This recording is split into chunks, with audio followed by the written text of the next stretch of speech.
Continuano le pressioni politiche verso l'attuale governo affinché si possa arrivare a una soluzione più conciliante verso la transizione al digitale 2 terrestre, che vedrà spegnere purtroppo tantissime voci libere nella nostra isola, ma anche delle altre regioni. Purtroppo il governo si ostina a fare orecchie da mercante verso le esigenze delle TV locali e verso centinaia di lavoratori che perderanno il loro posto di lavoro. Più il giro economico creato nell'indotto radiotelevisivo, maestranze, tecnici pubblicitari, cameraman, freelance, un mondo che viene insomma spento d'imperio, in quanto deciso tanti anni fa. Ricordiamo che la scelta fu allora del governo Renzi, ministro Calenda con l'avallo di Gentiloni, che avviarono la fase al digitale 2 vendendo le frequenze da sempre alle TV locali, la banda dei 700 MHz con un'asta milionaria. Ma oggi bisogna lasciare libere le frequenze. Anche oggi il nostro Giorgetti, ministro della Lega, e la sottosegretaria Ascani del PD non sembrano farsene una ragione, insomma un muro di gomma, una politica che vede solo una decina di emittenti dire la loro. Numerose e tante le prese di posizione da parte di esponenti di spicco della politica. Oggi finalmente il nostro presidente Musumeci sembra svegliarsi e in un comunicato stampa afferma come la regione siciliana chiede al governo nazionale di rinviare di almeno un anno nell'isola il passaggio alla nuova TV digitale con più avanzati standard tecnologici e una riorganizzazione delle frequenze previsto per il prossimo 1° marzo.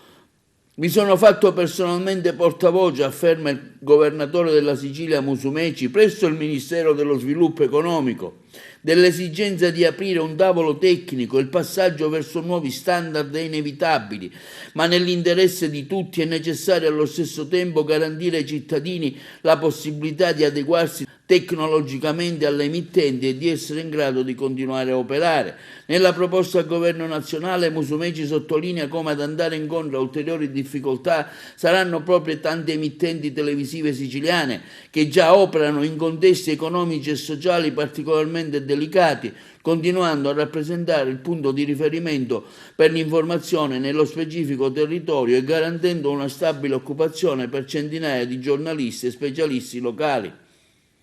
Per quanto riguarda l'adozione dei nuovi standard, continua il Presidente della Regione, richiama l'opportunità di effettuare una valutazione dell'andamento della diffusione degli apparecchi televisivi più recenti e della tempistica delle azioni introdotte per favorire questo passaggio tecnologico. Esiste il fondato timore, conclude il Presidente Musumeci, che tale iniziativa, oltre a nuocere alla pluralità dell'informazione, potrebbe aprire la strada a una crisi occupazionale senza precedenti in un settore peraltro altamente specializzato.